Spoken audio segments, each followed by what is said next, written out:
ಶ್ರೀ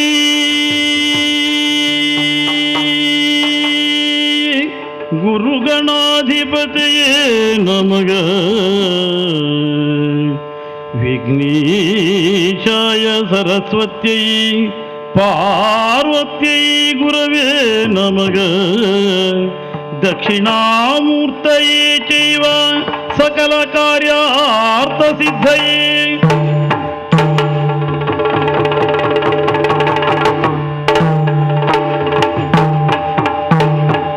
ಮುದದಿಂದ ನಿನ್ನ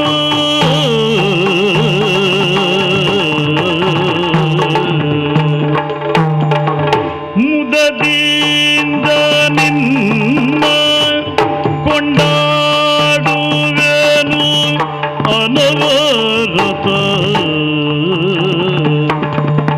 ಮದವೂರ ವಿಘ್ನೇಶ ದೇವ ಜಗದೀಶ ಮುದದಿಂದ ನಿನ್ನ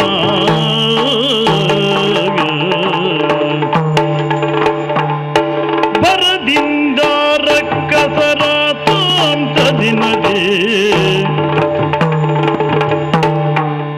ಬರದಿಂದ ರಕ್ಕಸರ ಪುರವ ಸಾಧ್ಯವ ಮಾಡಿ ಹೊರಿ ಮೊದಲು ನಿನ್ನ ಅರ್ಚಿಸಿ ಮೆಚ್ಚಿಸಿ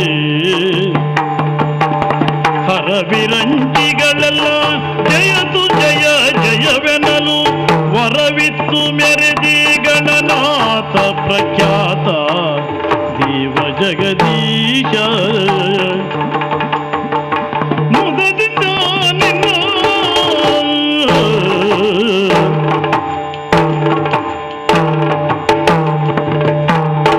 ಅರರೆ ನಿನ್ನಯ ಮಹಿಮೆಯೇ ಅರರೆ ನಿನ್ನಯ ಮಹಿಮೆಯನ್ನು ಪಗಡಲಡವಲ್ಲ ಧರಣಿಯನು ಪೊತ್ತಿದ ಮಾಹೇ ಜಗರಿದು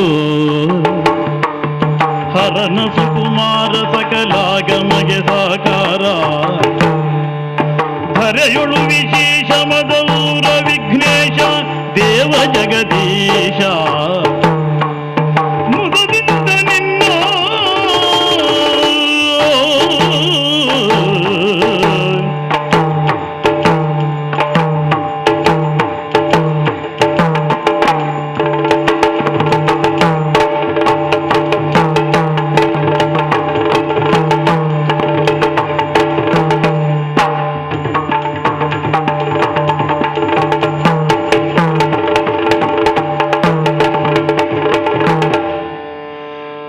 ಇಂದಿರಿಗೆ ತಲೆಬಾಗಿ ಪರಮಾನಂದ ಭಕುತಿಯೊಳಜನ ಧ್ಯಾನಿಸಿ ವಂದಿಸುವೆ ಶಾರದೆಗೆ ಶಕ್ರಾದ್ಯಮರರಿಂಜರಗಿ ನಾಂದಿಯೊಳು ವರವ್ಯಾಸ ಮುನಿಪದ ದ್ವಂದ್ವ ಕಾನತನಾಗಿ ಕವಿಗಳ ಸಂದನಿಗೆ ಬಲವೊಂದು ಪೇಳುವೆನು ಸುಧನ್ಮ ಕಾಳಗ ಎಂಬಿ ಕಥಾಮೃತವ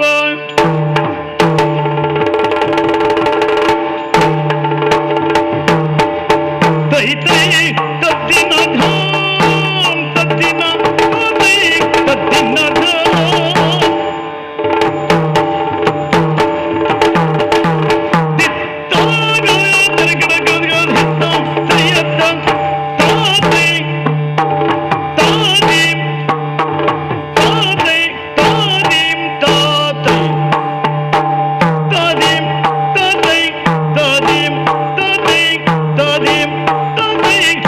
ದಾದಿಂ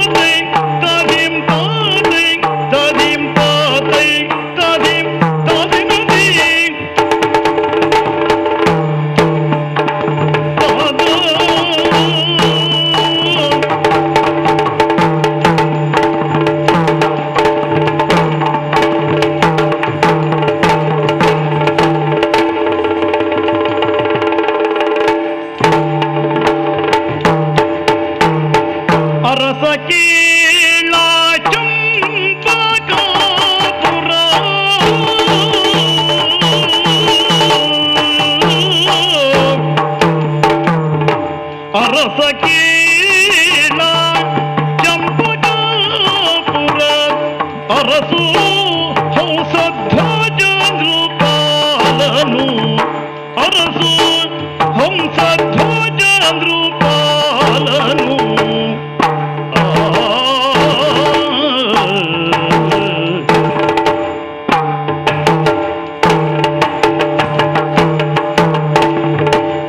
ವಿಜಯ ಭುಜ ಶೌರ್ಯ ಸಾಗಸಮಲ್ಲ ನಿಶಂಕ ಧೂರ ವಿಜಯ ಭುಜ ಶೌರ್ಯ ಸಾಗಸಮಲ್ಲ ನಿಶಂಕ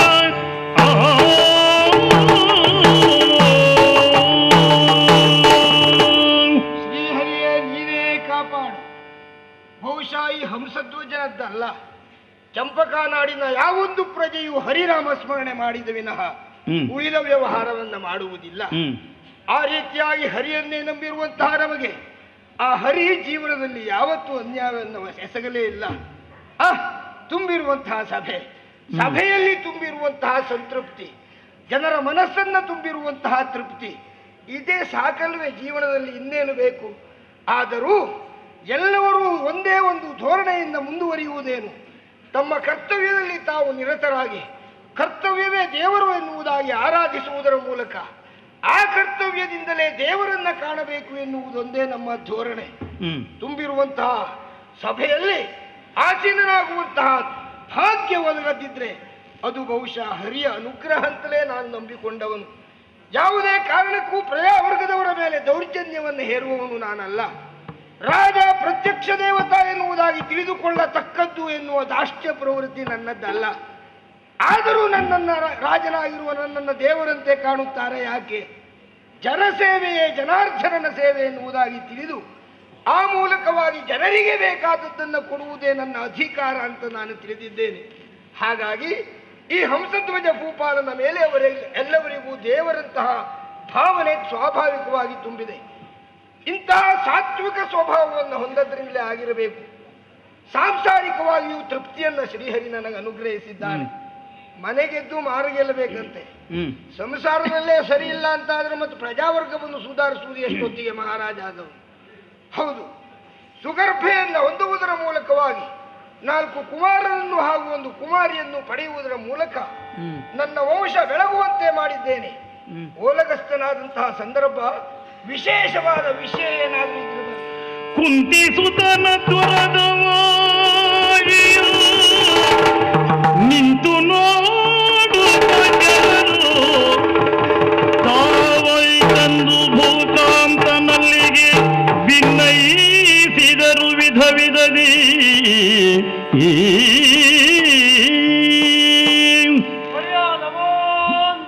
ಶುಭವಾಗಲಿ ಎದ್ದೇಳು. ಚಂಪಕಾನಾಡಿನ ಪ್ರಜೆಗಳ ಒಳಿತಿಗಾಗಿ ಶ್ರಮಿಸಿ, ಪ್ರಜೆಗಳ ಪ್ರೀತಿಗೆ ಪಾತ್ರರಾಗಿ, ಪ್ರಜೆಗಳ ಶ್ರೇಯಸ್ಸಿಗಾಗಿ ಹೋರಾಡಿ ದೇವರ ಪಾದ ಸೇರಿದ ನಿಮಗೆ ನಮೋ. ಜೀವಂತ ಇರುವಾಗಲೇ ದೇವರ ಪಾದ ಸೇರಿಸಿ ಆಯ್ತು ನೀನು. ಅಯ್ಯೋ, ನಾನು ಹಾಗೆ ಹೇಳಿದ್ದಲ್ಲ ಒಡೆಯ, ಮತ್ತೆ ಈ ಪಾದ ನಮಗೆ ದೇವರ ಪಾದ ಅಂತ ಹೇಳಿದ್ದು. ಸರಿ, ನೀನು ಯಾರು? ನಾನು ದ್ವಾರದಲ್ಲಿದ್ದವ. ಅಲ್ಲಿದ್ದವನು ಇಲ್ಲಿ ಯಾಕೆ ಬಂದೆ? ಕೇಳಬೇಕು ಒಡೆಯ. ಮಹಾರಾಜ ಕೇಳುವುದಿ ಕಲಾಪ ಮಹಾರಾಜ ಕೇಳುವುದಿ ಕಲಾಪ ಬಹುಚೋದಿಗ ಭೂಪ ಬಹುಚೋದಿಗ ಭೂಪ ಬಹುಚೋದಿಗ ಭೂಪ ಮಗರಾಜ ಕೇಳುವುದಿ ಕಲಾಪ ಆನೆಪುರದ ಸ್ವರ ಪ್ರಖ್ಯಾತ ಆನೆಪುರದ ಧ್ವರ ಪ್ರಖ್ಯಾತ ಆನೆಪುರದ ಧ್ವರ ಪ್ರಖ್ಯಾತ ತಾನೆ ಧರ್ಮಪ್ಪನೆಂಬಾತ ಆನೆಪುರದ ಧ್ವರ ಪ್ರಖ್ಯಾತ ತಾನೆ ಧರ್ಮಪ್ಪನೆಂಬಾತ ಏನೆಂಬೆನ ಭೂಪನ ಕಡಮ ಸೇನೆ ಬಂದು ನಮ್ಮ ಕಾಣವ ಮುಕ್ತಿತು ಏನೆಂಬೆನ ಭೂಪನ ಕಡಮ ಸೇನೆ ಬಂದು ನಮ್ಮ ಕಾಣವ ಮುಕ್ತಿತು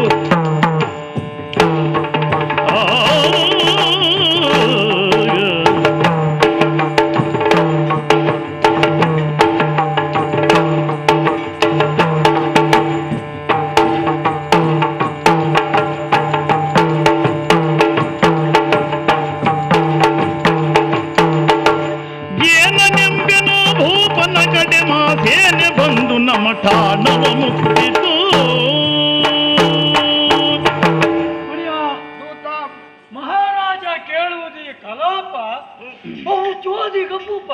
ಅದೇನು ಕಲಾಪಕ್ಕೂ ಚೋದ್ಯಕ್ಕೂ ಏನು ಏನು ಅರ್ಥ ವಿಶೇಷತೆ? ನನಗೆ ಅರ್ಥ ಆಗದೆ ಬಂದು ನಿಮ್ಮ ಹತ್ರ ಹೇಳ್ತಾ ಇತ್ತು ಒಡೆಯ. ಹೌದಾ? ಹೌದು ಹಾ ಒಡೆಯ, ಹಾ ನಾವು ಬಹಳ ಕಾಲ ಆಯ್ತು ಈ ಅರಮನೆಯ ದ್ವಾರದಲ್ಲಿ ರಕ್ಷಣೆಗಿದ್ದು. ಹೌದಾ? ಆದ್ರೆ ಈ ರೀತಿಯದ್ದನ್ನು ನಾವು ನೋಡ್ಲಿಲ್ಲ. ಅಂದ್ರೆ ಏನೋ ವಿಶೇಷವನ್ನ ಕಂಡಿದ್ಯಾ ಎನ್ನುವುದು ಅರ್ಥ. ಹೌದು, ಏನನ್ನು ಕಂಡ ನೀನು? ಎಂದಿನಂತೆ ದ್ವಾರದಲ್ಲಿ ಇದ್ದಂತ ಸಂದರ್ಭ ಹಾ ಅಪರಿಮಿತವಾದ ಜನ ಬರುವುದನ್ನು ಕಂಡೆ.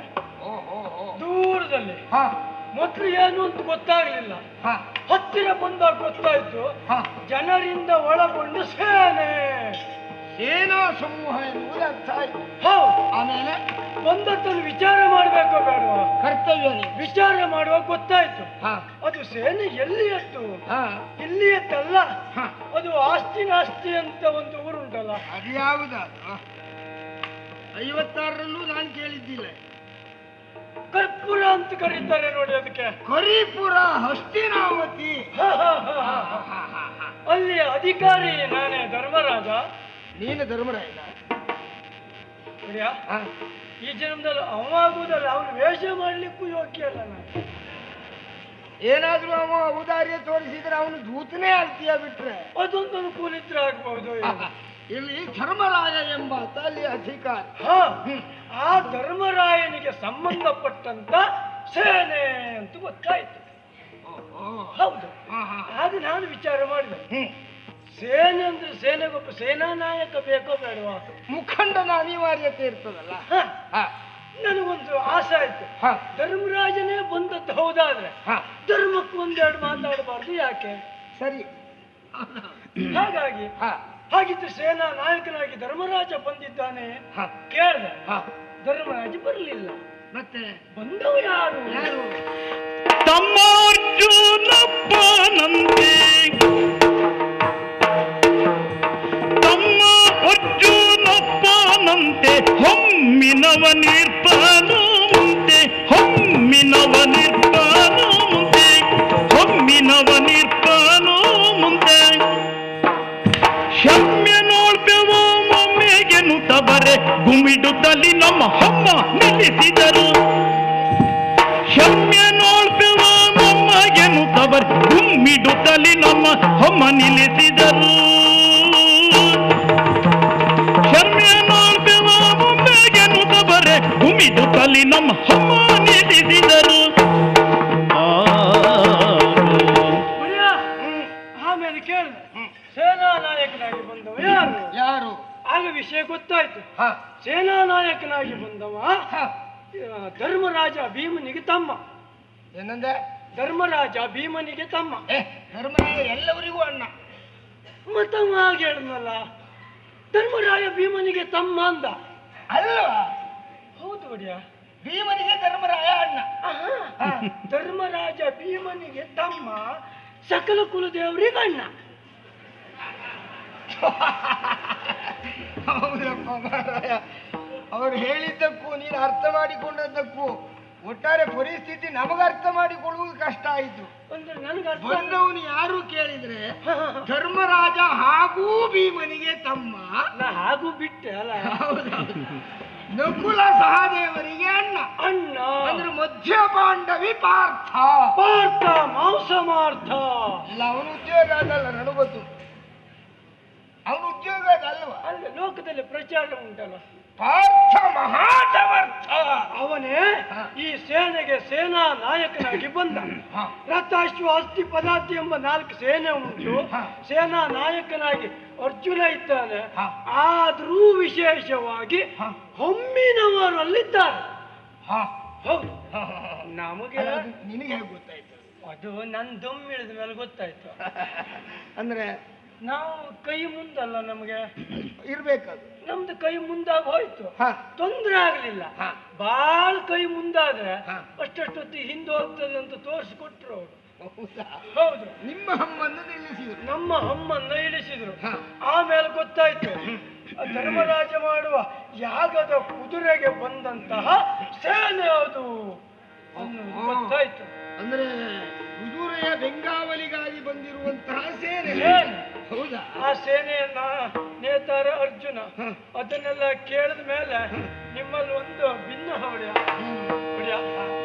ನಿಮ್ಮ ಆಳ್ವಿಕೆಯಲ್ಲಿ ಇವತ್ತಿನವರೆಗೆ ಯಾವ ಕಷ್ಟವನ್ನೂ ನಾವು ಅನುಭವಿಸಿದವರಲ್ಲ. ಕಷ್ಟ ಅನುಭವಿಸಿದವರಲ್ಲ ಅನ್ನೋದೇನು, ಆ ಶಬ್ದವನ್ನೂ ಕೇಳಿದವರಲ್ಲ ನಾವು. ಆದ್ರೆ ಇವತ್ತು ಒಂದು ದಿವಸ ಈ ವಿಷಯದಲ್ಲಿ ಯಾಕೆ ಸುಮ್ಮನೆ ನಾವು ಕಷ್ಟ ಬಿಡಬೇಕು ಅನ್ಸುವುದು. ಹಾಗಾಗಿ ಅವರು ಬಂದದ ವಿಷಯ ಗೊತ್ತಾಯ್ತು.